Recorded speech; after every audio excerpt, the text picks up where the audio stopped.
What's up, y'all? This is Diva, delivered, inspired, victorious, anointed, and I'm here again with my hoodlums. Hoodlums talking trash. Now, listen, we are hood alums, except for our guest today, and we are talking trash. We are opinionated, and we want everybody to know what we think. So tonight, we are joined by Erika Jones, and I'm going to let Erika introduce herself. So I'm Erika Jones. I'm a lawyer by trade, a lady litigator.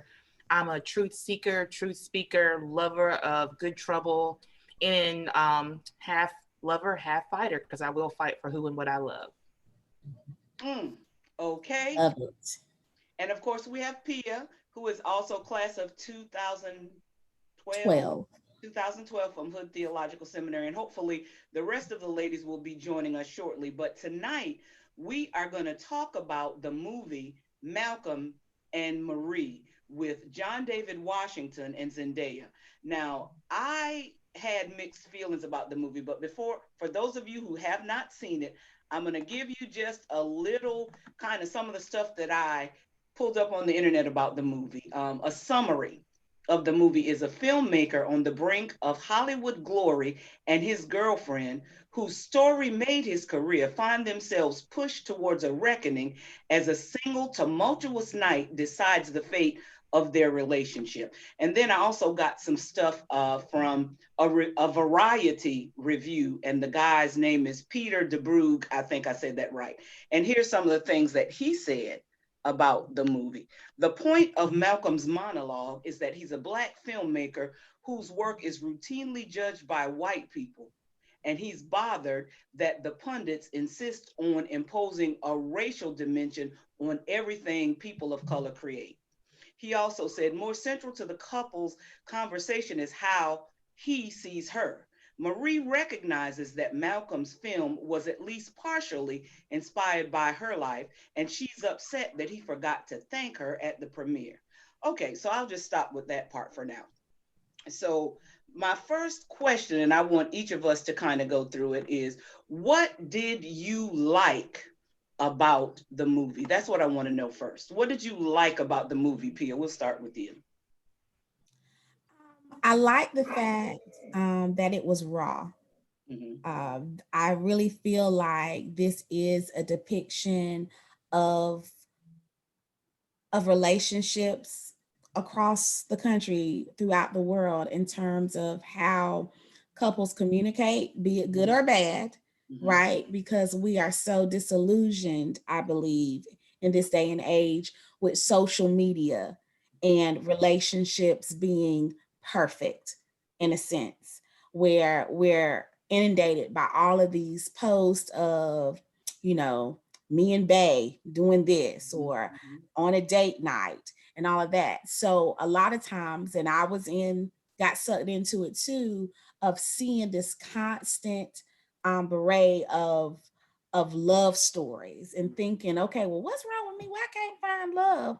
But the flip side of that is social media can be very misleading, because it only shows you the highlight reel of people's lives. Hmm. So we might see that snapshot of me and Bay on our way for a date night, but they're not going to post the argument that they had on the way to Red Lobster, Hmm. or the fact that he don't even want to be in the picture with you that you just snapped, or the fact that you had to beg uh, 3 months to go on this date. All we get is that one snapshot in time.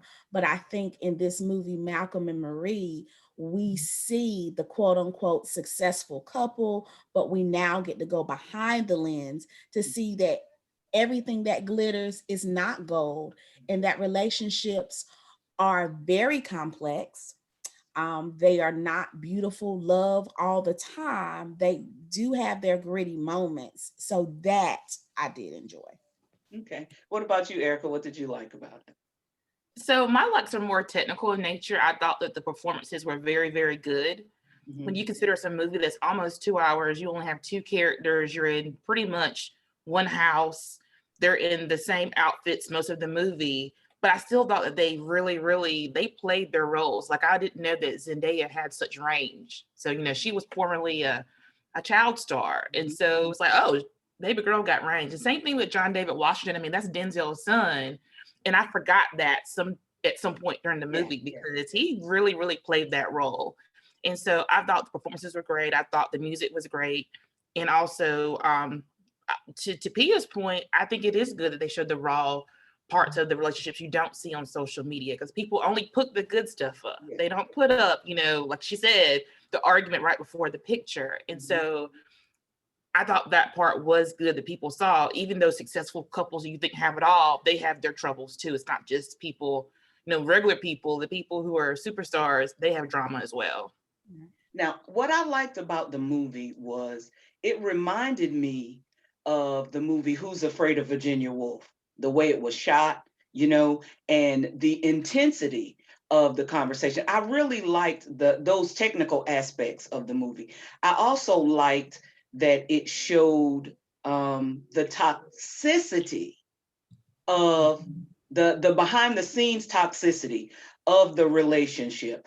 And so that was the part that I liked about it, even though for me, I was married before and I was married for 18 years. And it was like a condensed version of that 18 years. It really was. It was the emotional roller coaster, the coming together, the pushing away, the screaming, the yelling, the cussing, all of that, the loving and the hating. It is truly a thin line between love and hate. And I want to get what y'all didn't like, but I also want to just bring in the fact that there was a third character, in my opinion, in this movie, and that was the soundtrack. The soundtrack was really kind of amazing and ran the gambit from James Brown, Coltrane, Outkast. It was really interesting. I didn't know, and the song and what was the song? Get Rid of Him? We're gonna talk about that one in depth too. But I want you to tell me what you did not like about it. And Erika, we can start with you with that. What you didn't like about the movie. So on the flip side of it being toxic was that we have so many movies with struggle of. Mm-hmm.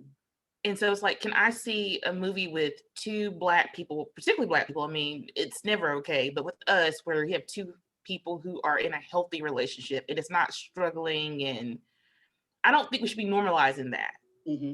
And so people think, well, that's just how relationships are. And it's like, maybe you're in a toxic relationship and you should leave. But when you see these movies, it's like, well, if they're rich and they're famous and they're having these struggles, at least I got a man, or at least I got a woman. And it shouldn't be that way. So I guess I just didn't need another struggle of movie. And plus it was because it was, two people fighting. It's all over like maybe one night. I feel like it could have been much shorter. It really seemed to me like it could have been like a short, almost like a short film. Mm-hmm. Like we didn't need 2 hours of them following each other throughout the house to start up an argument after one person is left. Yeah. And so that was the thing that got me, was like, well, this could have been a short film, and I want to see healthy Black relationships on the big screen and the small screen. Yeah. What about you, Pia? To Erika's point, I think that is very important, especially in this day and time of a moment that we're having as a people, mm-hmm. right? Of trying to really catapult Black excellence, which has always been there, mm-hmm. obviously. But when we see these more negative portrayals of us, it sometimes is disheartening. Perhaps we did that as a knee-jerk reaction because so many of us were caught up back in the day of the perfect love and family love story that we saw in Phylicia Rashad and Bill Cosby with the Cosby Show. That was the height, right, of Black excellence and what we wanted to achieve. I know, at least for me, Claire Huxtable was the epitome of what it meant to be a working mother and a wife, and she did it effortlessly. And it was like, if you could be that person, Claire Huxtable is who you wanted to be, right? She really set that tone. And so maybe perhaps that gave us a false sense in a way, because we didn't really see that struggle. And now being able to peel back the layers of what life is really like. But also, in terms of what I didn't like, the toxicity of how we go at each other, right? This not really knowing how to argue, and this below the belt sort of thing. And we get into this back and forth, or maybe it comes as a defense mechanism, that if you say something that's going to hurt me, I'm going to come back at you 10 times harder, and I'm going for the jugular. Yes. You know, I'm tearing everything down just to see how far we can go before we rip each other apart. And as a Black couple, you hate to see that, because the home should be your solitude, your place of peace. You're fighting the world when you're outside. So the one place that you should have peace with your spouse, with your lover, or whomever, it should be in the home. When we on the same team. Now, when we walk out of here, gloves are on, and we got to do what we got to do. But when we're in here, we should really come together and be in love. And you didn't really see that. Yeah. You know, there's a line. I pulled up the trailers and looked at the trailers again. And there's two lines I saw from the trailers, different trailers. One that said, "This is not a love story." And then the other one had a line that he said to her in the movie. And he said, I'm pulling it up so I can say it right, because I don't want to misquote.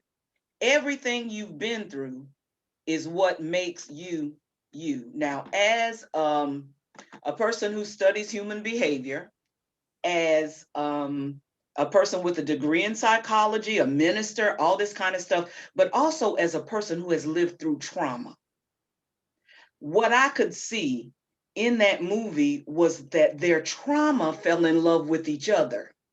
And their trauma was really in the relationship. The trauma was the glue that held them together. And I think it's unfortunate that a lot of us find our traumatic equal, and we end up trying to fix each other as we break each other apart. And that, to me, is what I saw as, as some of the layers unfolded. The first thing that I noticed was when she walked in that house, that dress that she had on, the way she was wearing that dress, the heels, the hair, the eyelashes, everything, she looked, and I think they did that on purpose, she looked perfect. He looked perfect. And he's sitting there dancing, he's so happy and excited. He's in his suit and everything. And she's using the toilet. You don't usually see that on movies. They did it tastefully. It wasn't vulgar. But then she strips down to this t-shirt and a pair of panties. And then we see who she really is. And the thing that bothered her the most, I think, was that he didn't thank her when it was her story that got him to where he always wanted to be. And I know as women, we tend to give everything. We give men in our lives our stories. We give them our love. We give them our checkbooks. We give them our credit.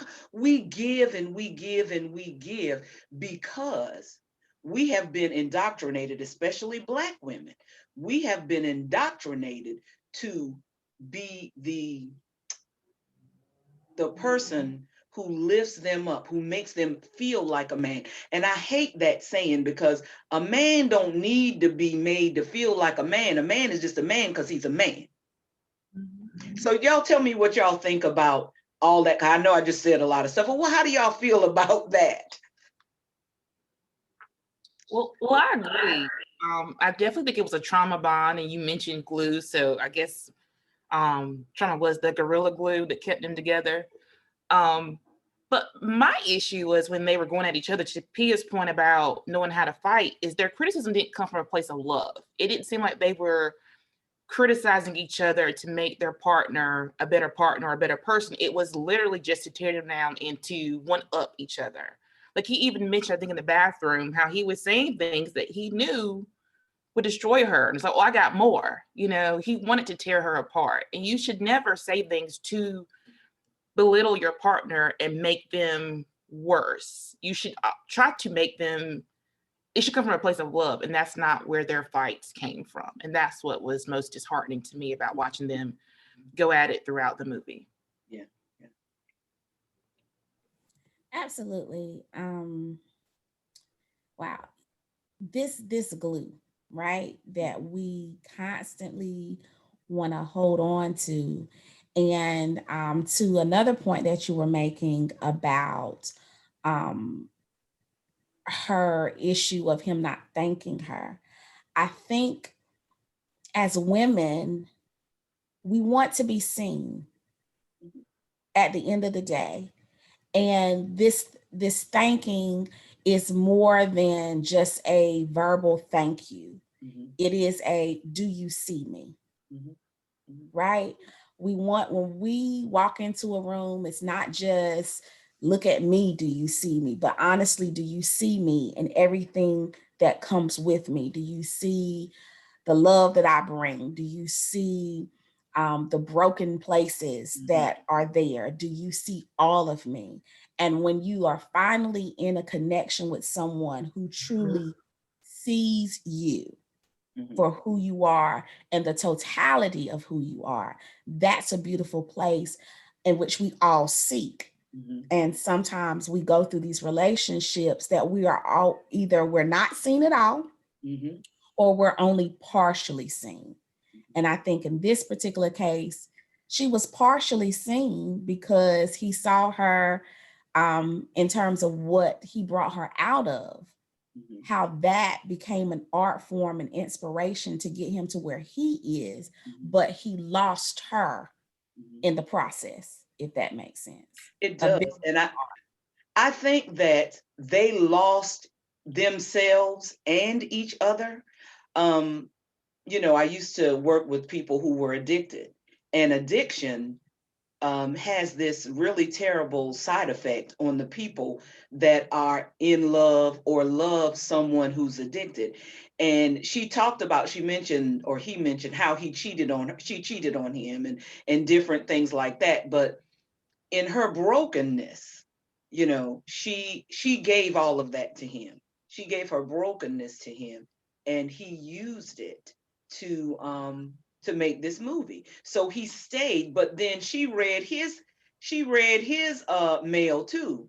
And she talked about how he acted like he struggled, but he didn't. He kind of grew up in a Cosby type. You know, they had to give us that backstory with with that dialogue. But from that, what I gleaned is that he wanted to be he wanted to be like he was hood and coming up out the hood, and wanted not to be recognized as just a black filmmaker making black art, but a filmmaker making art. But then he also wanted to hold on to that. He wanted to hold on to her story. He wanted to break her down so that he could use what was inside of her, is what I see. And I said all that because I think a lot of times in relationships, whoever is the stronger, it doesn't necessarily have to be the man or the woman, but whoever is the stronger really uses whoever is the weaker, and vice versa, really, to make themselves even stronger. Like, if I can break you down, if I know all of your buttons to push. Remember, Pia, when we talked to Dr. Dora, and she was talking about how it was the desire for the man that was the curse for the woman?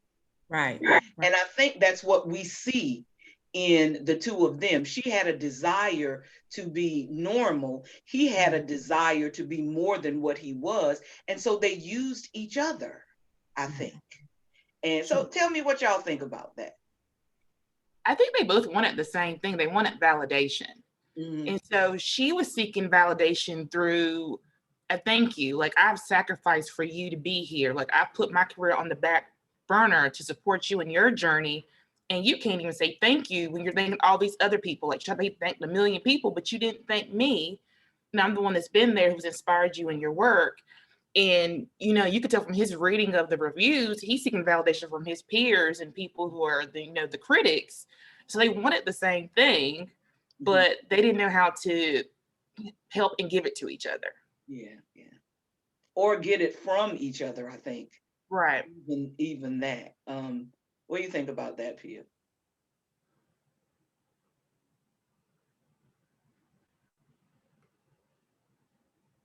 You're Pia, muted. can't hear you. Okay, yeah, so I think we have to really wrestle with this issue of validation, right? And getting caught up with wanting it from the other person. And there has to be a level of self-worth and self-confidence and knowing who you are, that you come already validated. But so often I think this speaks of their vulnerabilities and their insecurities. And that's what we see screaming the loudest in this verbal assault that keeps going back and forth, is not necessarily a strength, and we think it's a strength to be able to tear somebody down, but what we're really showcasing is our insecurity and our truest vulnerability. And to a point, we need to be vulnerable, but not, in the way that it's being displayed here.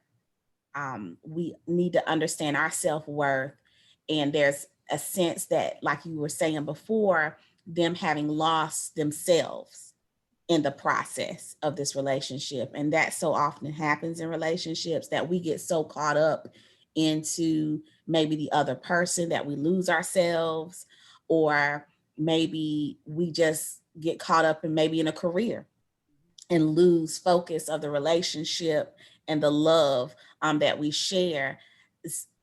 It's this balancing act that I think maybe they struggle with being able to find, and that often we struggle with in our own lives, trying to find as well. And I think the anger, I have over the years paid a lot of attention to anger. And what I've noticed is that when your feelings are hurt, when you are sad, or any of those other emotions, it makes you feel vulnerable and it makes you feel weak. And nobody wants to feel weak.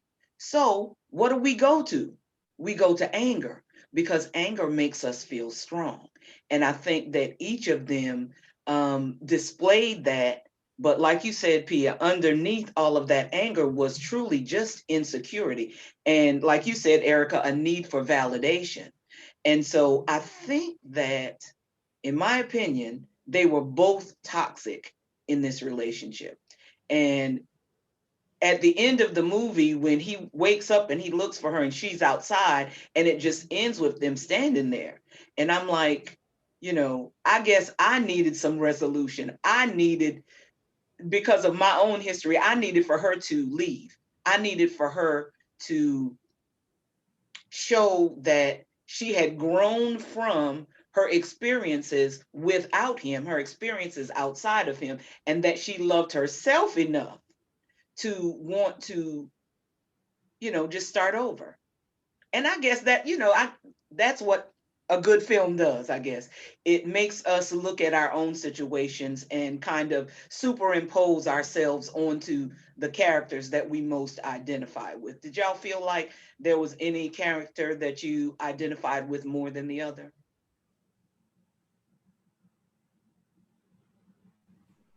I've been Zendaya's character. I've been Marie before in a relationship. Not so much from her background in terms of being an addict, but I've been that person seeking that validation, desiring to be seen, whether it's by a thank you or just a simple appreciation because you cooked this dinner or you did this for me or whatever, and being subject to some verbal assaults and being put down and having those moments where you're second guessing yourself, like, am I good enough or whatever the case may be. So I really resonated in that sense. But we thank God for deliverance. Come on. That, that I'm no longer there, because my heart goes out to women and even men who find themselves struggling, trying to find someone else to give them validation or whatever. But once you know who you are, and once you know what you are willing to put up with versus what is your non-negotiable, there is a level of respect that you demand in our relationships, not just romantic ones. Right. You carry yourself differently, and people respond to you differently. Not so much that you're cocky, but when you know who you are, there's almost an awakening that you're not willing to put up with being put down or being treated less than by anybody, and you shouldn't be. So yeah. I agree. I've definitely been Marie's character in the sense that I've felt like, does he see me? Am I appreciated? And wanting to hear it, because sometimes you just need to hear the words, but also with him, you didn't even have the actions. So it's not like you had either. You didn't have the actions or the words. So I've definitely been Marie in the sense that you loved someone and just wanted them to show and tell you that they love and appreciate you as well. And to your last point about, knowing who you are, knowing you're worthy, when I go into a courtroom, when I go into boardrooms, I'm confident. I'm like, I know what I'm doing. Watch out. I don't have that sometimes in relationships because I'm trying not to bring in past trauma, but sometimes you do, and you start second guessing yourself. And I was talking to a friend recently about accountability. And when you have, one relationship not work out and then another one and then another one, you're like, wait a minute, I'm the common denominator. So maybe it is me. And so then you get into what's wrong with me? Am I worthy? What's the issue? And so try not to bring that into new relationships. But I agree, you gotta, be confident in yourself and know that you're worthy and not develop a trauma bond with someone and be able to walk away. Because at the end, when I'm like, okay, they're still going to be together, we preach so much that, well, relationships are hard. And they are. That doesn't mean that you can't walk away from one that is toxic. And so that's the other issue with when you show this and then, but they still lived, not happily ever after, but they lived. And they keep going. And it's like, so did they learn anything? Maybe they did, but they'll probably fight again the next night. And so I wanted some resolution because I don't want people to feel like, well, me and Bae fight too, but that's just relationships. Yeah, absolutely. But I think back to the thing that he said is what you are, whatever that quote that I said before, we carry, that saying, everything I needed to know, I learned in kindergarten. Well, when you're growing up, it's good to be trauma informed, as they say now, knowing that childhood trauma shapes everything in your life, everything. It shapes who you become, regardless of what that trauma is. And I think sometimes we try to compare. Well, you didn't go through this, that, and the other, so you weren't. No, the worst thing that ever happened to me felt as bad to me as the worst thing that ever happened to you, even though on a scale of 1 to 10, some might rate mine a 1 and yours a 10. But to me, it was the worst thing. So the effects of trauma follow us. They follow us. And so also seeking the validation. If you as a kid don't get that validation, you continue to seek that validation throughout your life. And we as women in a patriarchal society are bullied into believing that if a relationship doesn't go right, it's always because of us. And I think that this movie kind of always showed her as the one who was vulnerable, like in the bathtub when she was, in the bathtub and he's standing over the bathtub, putting him in the position of power and putting her in the position of weakness. And I think that those little tiny symbolisms like that actually reinforce that in our society, we as women are not as deserving almost of the respect. Like you said, Erica, I've seen you in a courtroom, and sister, when you walk down that aisle and you go sit to that table, everybody knows that this is a boss chick coming in. I was so in awe when I saw you in the courtroom. I don't even know if you knew I was there that day because I was just sitting in, but I was like, this, and you did not play with the people at the other table, and you said what you had to say, and you said it very succinctly, and I was like, wow, that's confidence. And a lot of times we have that type of confidence, like you were saying, in other arenas. But then when we get to relationships, because of the societal expectation that's placed on us as women, we doubt ourselves. And I think that that really is the biggest fallacy that we believe because somebody's misinterpretation of scripture, faulty interpretation that has been passed down from generation to generation. We have women believing that they are supposed to be talked down to, that we are supposed to be the ones who always apologize, the ones who fix it, the ones who make it right. And I think that really it's so crazy because the same scripture that they use that says, women obey your husbands, it also says husband obey your wives, but they forget that part. And I think that it's really, but it benefits those in power to stay in power. So my husband just came in here and gave me this look. I have to laugh, but I mean, but it's true. And what do you guys think about that? Do you think that the societal expectation of women played a part in the way that this movie was shot, the way the scenes were blocked, that kind of thing? I do. I mean, I think it wanted you to feel like him as an imposing figure on her. And so you sort of felt like, oh, wow, like, because I wasn't sure if it was going to turn physical at that point. Mm-hmm. And so I definitely think that a lot of the choices I think were very intentional as far as the film, like even the fact that it was black and white. So I think a lot of the choices were very intentional. And so him sort of this imposing, menacing figure on her when he's trying to tear her down, he's already in a position of power because he's kind of hovering over her. So physically, he's in a position of power and dominion over her. So I think that was intentional and did a great job of bringing that point across. Yeah. I would agree. I definitely would agree. And these societal norms that we impose on people and how women have, many women have assumed this role.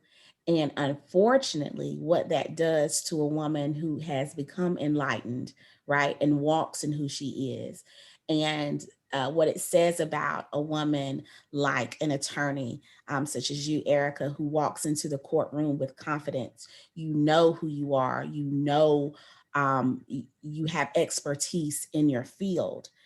So often, particularly with Black women, when we have that level of confidence, immediately, right, there is this label that we become this witch with a B, or we overly confident, or you the angry Black woman, and that sort of thing. Versus when we hear of men being assertive and knowing their stuff and walking with confidence, we don't use that same description with men. So often you hear about men, particularly in leadership roles or positions of power. Oh, they're tough, but they're fair. They're this or they're that. Either women, we fall along the lines of we're too nice, we're too soft, or you just a B. You very rarely hear, oh, she's tough, but she's fair. She's really sharp. She really knows her stuff, especially with Black women. And that is so unfortunate because we don't fall into that mold of being this submissive damsel in distress. Somebody come save me, please. That sort of that narrative. And so it makes it that much more difficult for those who know and have that just that knowing of who they are, Yeah. and walking in it with confidence, not of cockiness. I'm not conceited. I'm just convinced. I'm convinced that I'm a child of the King. I'm Yeah. convinced that I am blessed and highly favored. I am convinced because this is what the word says about me. When you know what the word says concerning you, oh, you walk boldly because you can. You know what I mean? That sense. But when people don't know who they are, when women don't know who they are, they fall into that trap of societal boxes that they try to put us in. Yeah. Because I think what happens No, go is ahead. a lot of times if you have a woman who is confident, who is, successful, some men will try to break you down, to put you in your place because maybe you make more than them and you are more successful than them. And even though you've done nothing to make them think that they should feel inferior, they still take it upon themselves to try to put you in your place or remind you, well, you're the woman. Yes. I'm the man in this relationship.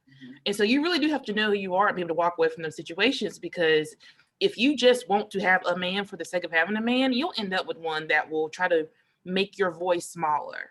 Yes. And so the key is you never want to be with someone where you have to sort of make yourself smaller to make them feel big, make them feel like they're the man in the relationship. And so I have a lot of friends who are very successful, beautiful, and really struggle in romance. And it's strange because you're thinking we should have been the first ones taken off the block. And it's like, we look at like, what's wrong with me? Nothing's wrong with us. Nothing. Sullivan, right? These hoes stay winning. Okay. I'm from hotels. And I was like, Jasmine all up. Everybody, I think so many Black women, when that EP came out, we was just like, yes. Listen, I'm gonna tell you something. I'm over 50. And when I listened to that, because I listened to it, because I like Jasmine Sullivan. Love her. And yeah, the language was a little more than what I do anymore. But honey, I done said all them words before and heard them. So let's keep it real. But she really touched on something that resonated with us. And so this is going to lead me to do something that I hadn't planned to do, ladies, but it's sitting right here. So I want to just share with y'all this poem that I wrote. And I actually wrote it after the George Floyd situation. And it's called Intolerance. I have a high tolerance for pain. It's a fact about me, like my left-handedness or the spelling of my name. The ability to endure increased amounts of discomfort made me feel like some kind of superhero. I wore it like a badge of honor. Migraine, vanquished. Knee pain, ignored. I could go for weeks or even months in excruciating pain without so much as a grimace. I thought it made me strong. It only made me numb. It taught me to accept things even when I could change them. It desensitized me to disrespect, anesthetized me to arrogance, made me immune to ignorance. I was inoculated against isolation. We are taught that strength is tantamount, that tears are for the others and not for us. We are brainwashed into believing that acknowledging pain is weakness. And we are celebrated for being the pack mules of the human race. We carry our pain and the pain of our children, our men, and our ancestors in silence. Yet we are disrespected, ridiculed, mocked, and marginalized, relegated to the size of movements that we create and sustain, devalued and deflowered, and they won't even say our names. Still, we maintain a high tolerance for pain. Well, my palpable, persistent pain will no longer be tolerated. I refuse to remain silent. Take your foot off my neck. I need to breathe too. Now, what do y'all think about that? Because I kind of saw a little of that, the high tolerance of pain thing, in the Marie character. We wear the superwoman title as like a badge of honor, but it shouldn't be. Like, we're trying to be everything to everybody, and the one person we're leaving out is ourselves. Like, we're sacrificing ourselves so that we can, be strong, because a lot of us are strong because we've had to be. And we don't know how to let that go, when sometimes it's like, if you want to save yourself, you have to let some of this go. You can't be everything to everybody. You're trying to, be this man's world, and then you're trying to hold together for your children, which you should try to hold it together for your children, but your friends and your employer who will replace you, before you could even get home if they were to let you go. And so I think, trying to remember that you got to take care of yourself, because you can't pour from an empty vessel. And that's something I think a lot of Black women really struggle with, is trying to do it all because that's what's expected of us. And so we need to take the expectation off of ourselves so that we can take care of ourselves and then and be who we need to be. Absolutely. As you were talking, a song came to my mind back in the day, Karen White, I'm Not Your Superwoman. Right. And, we can't be, we cannot save everybody. And, sometimes I have to take on the mindset, listen, Jesus died, so I didn't have to. I'm not about to be out here killing myself. He done laid up there on the cross for us. So why am I going to stress myself out to the point of no return and no appreciation? And I think even within this movement, the Black Lives Matter movement, and all the things that we saw transpire with George Floyd, there was a sense of indignation that came up with Black women, because the focus again is George Floyd, but Breonna Taylor was killed a whole month before, and we was getting nothing but crickets, right? So it wasn't until the pressure of, female celebrities and more people getting the word out that we were able to do a U-turn to go back and pick sis up. But what's even more frustration is the lack of support that Black men give us. They don't ride for us in the same way that we ride for them in a George Floyd, in a I'm done losing it's names. so many. It's so many of them. You know what I'm saying? We're marching in the streets. We're saying no more. Tamika Mallory is everywhere, right? But we need that same intensity from our Black men, because we forget George Floyd's fiance at the time was a white woman, and we ain't heard nothing else since this time. But his family, those women in his family are still left, right, to pick up those pieces and carry that burden and carry that weight. Yeah. And when we say something, what happens is, oh, well, you got the white man. We don't need you on our backs too. And it's like, we're just asking for you to stand up for us the way we stand up for you. Yeah. We're not trying to do the white man's work. We're not trying to be another tool of white supremacy. We just want accountability. We want you to stand with us, and we don't always get that from our men, and that's disheartening. And here's the thing that I'm struggling with this right now, because I've had to, as both of you have mentioned, I've had to take care of everything myself for so long.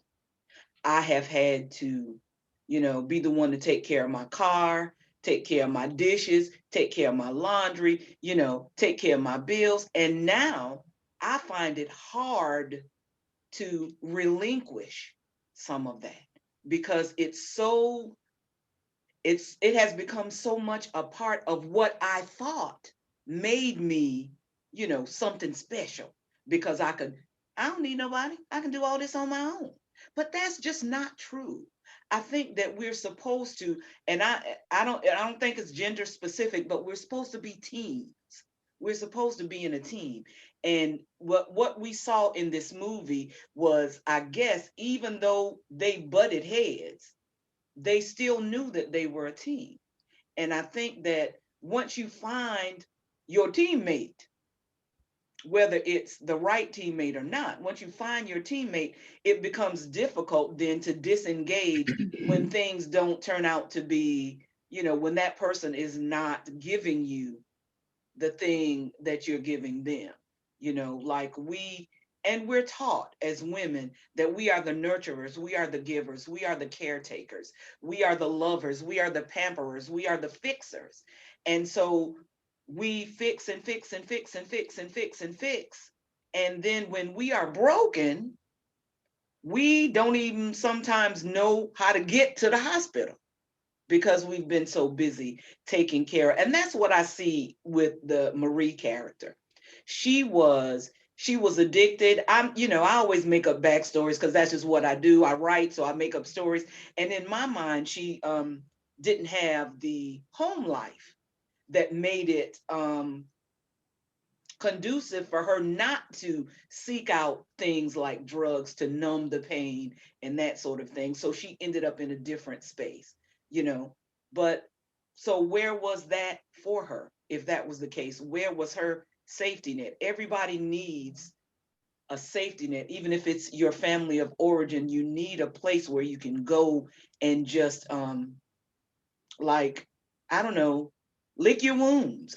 When I left Charlotte in 2004, I was able to go back to Southport, where I'm from, and just kind of lay on the bed and lick my wounds and be around my family and and get that. But what do you do when you don't have that? How can it's really, I don't know. It's just I look at so many different things that we face as being women, and then the layer of being a Black woman is even more difficult. And so when I see movies with a character like Zendaya, and even though she was tough, I don't think she was strong. You know what I'm saying? Like, she was tough because life had toughened her, but I don't think that she was strong enough. Like that, I keep talking about the bathtub scene, and how she just went down under the water instead of coming up. So how can we as women find the strength, I guess? Where do we look for the strength to be able to balance being strong, but allowing ourselves also to be vulnerable? Because that's really a personal issue for me right now. So I'm just being real. It's a personal issue for me right now. I've been strong for so long. I don't know how to be anything else but strong, but I'm tired of having a high tolerance for pain, you know? So I want to be able to allow myself to cry. Do y'all know how many years it's been since I've cried? I can't, I'm afraid to allow myself the luxury of tears because I'm afraid that if I cry, I won't stop because I got so much to cry about, you know? So I guess I saw all of that I superimposed my own vulnerable little girl, I guess, onto that character. But anyway. I think it's always great to have, friends and, a sisterhood that you can talk to. But if not, I mean, normalizing Black therapy, I think, is important. Like, go talk to a professional. If you don't have someone, and then maybe you have, friends, but you don't feel comfortable telling your friends all of this. So, me and my friends talk about, maybe therapy would help. I'm like, well, give me your therapist, contact information. Maybe I'll go see this person, because therapy is not just for crazy people. Therapy is to keep you from going crazy. Honey, it saved my life one time before, so I can attest to that. And I got so many friends that are therapists. So you would think, yeah. So it should be encouraged for people to seek professional help, if you're having issues. Because one thing I did this past weekend, it was Valentine's Day, and I ain't had no Valentine's, and I saw a meme that said, "Don't wait on someone to write you a love letter. Write a love letter to yourself." And so I wrote a love letter to myself one night, and it was long. And I was like, and I just kept going and kept going. It was all the things I loved about myself. And so there are things you can do that are, free in your own home, but I would encourage people to just talk to a therapist if they want to figure out how to sort of let things go and they can't feel like they can do it on your own, because it is hard, because letting things go and delegating takes trust. And I think a lot of times the reason why we put everything on ourselves is because we don't trust anyone else in our life to be able to hand those things off to them. So we're doing it because, if you want it done right, you got to do it yourself. And you don't trust other people, or you feel like everything has to be perfect, because if you let someone else do it, it may not be up to your standards. So you just take it upon yourself. That's why you're going to bed at 2:00 in the morning and waking up at 6, because you want everything to be a certain way. At some point, you have to decide what's really important and what you can delegate, because again, you can't be everything to everybody. And so breaking it down and realizing what you can live with and can't live with is something I think a lot of people need help with. Yeah. Absolutely. And I would say, even from a theological and a pastoral standpoint, and maybe you can agree, Deidre, that the Black church really has to step up its game in embracing the importance of therapy. Because so often in the old traditions of our church and myths, that's nowhere in scripture, we think we can pray stuff away, that if we slap enough oil on it, it's going to go away. But who was it? Pastor E. Dewey Smith was saying it's okay to have Jesus and a therapist too, you know, Absolutely. where you can, let that out. And like you were saying, Erica, sometimes our friends may not necessarily be the best sounding board for us to relinquish all of that, because sometimes the stuff that we're dealing with is heavy. It becomes very weighty. And sometimes I think, I don't want to burden down my friends, with all of that. And I don't want to be the reason that when you see the caller ID, you're like, oh Lord, I ain't got, got time. Because, you want to be able to still enjoy your friendships with one another. And sometimes our friends don't know how to respond. And sometimes it's not even that you need a response. You just really simply need to vent, to get some things out, to kind of hear it out in the open, sort of thing. And because us as Black women, we surround ourselves with friends. We all putting on the cape. So we're going to try to figure out how to save sis. Yes. Right. So we want to give you every single problem solving method that we think is good.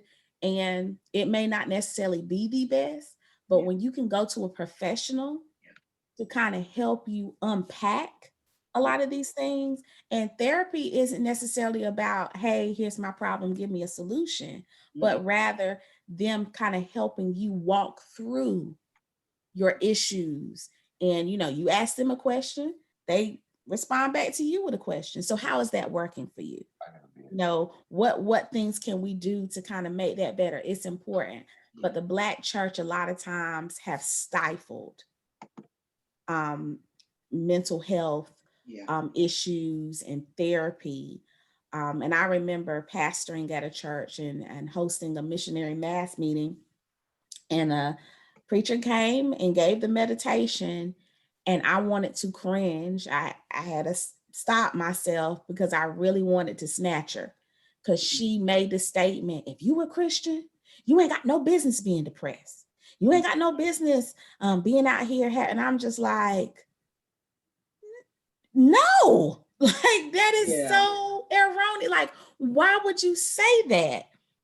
I was livid that here we are, preaching the gospel and, trying to save souls. And you got the nerve to say, if you a Christian, you don't have any business being depressed. Like, no, sis, that ain't it. That's crazy, because some people, depression is a chemical imbalance in the brain.